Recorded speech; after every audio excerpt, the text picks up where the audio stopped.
once you have an inflationary boom, you have to have a recession. Recession is a necessary product of the boom. Therefore, the best thing to do is get it over with fast, right? And then you have a recovery situation. In other words, let the market do its recession adjustment work quickly so that you get back to full employment very rapidly. Now, before 1929, I'm not saying we had monetary freedom before 29, but before 1929, the government did not interfere in recessions. It somehow felt that its business was allowed the free market to work. And so recessions were over with very quickly. For example, the 2021 recession, which Benjamin Anderson called the last free market recession, last pre-New Deal recession. It had been brought about by the government through wartime inflation and so forth. But once the recession hit, the government had hands off, and the recession, which was very deep, it was real depression, it was big unemployment, prices fell sharply, it was a lot of bankruptcies. It was over in 9 months, essentially over. By the time the status of that period, who were getting stronger, not as strong as they were later, by the time the status had convinced President Harding, by the way, Harding is one of my only quasi-favorite president of the 20th century. He's kind of a lovable character. His instincts were pretty good. He just wanted to sit in the White House and play poker.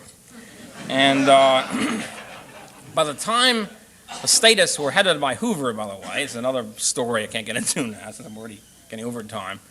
The status headed by Hoover, just about, who was very powerful in the Harding administration, just about convinced Harding to start intervening massively. We've got to check this depression. We've got a big public works increase and big inflation of credit.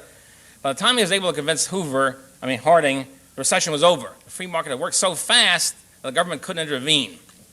At that point, Hoover pledged to himself and to the public that if he became president, he would not wait. He would intervene right away. Okay?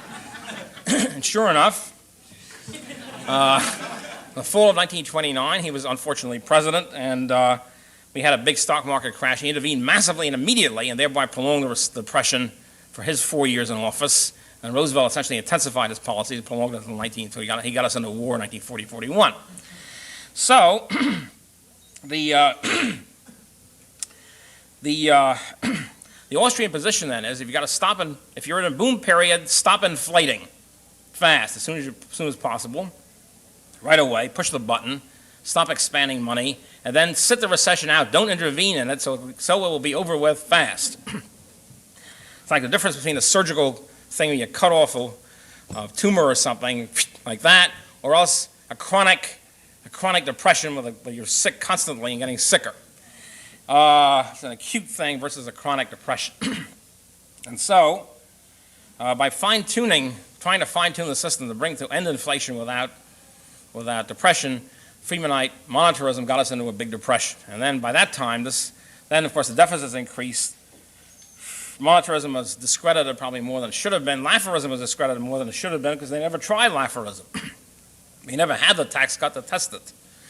But at any rate, the way the media operates and politics operates, the result of all this infighting is that the conservative Keynesians are now taking over. They're now in the saddle, and they're increasing deficits and increasing taxes to meet the deficits and so forth and so on.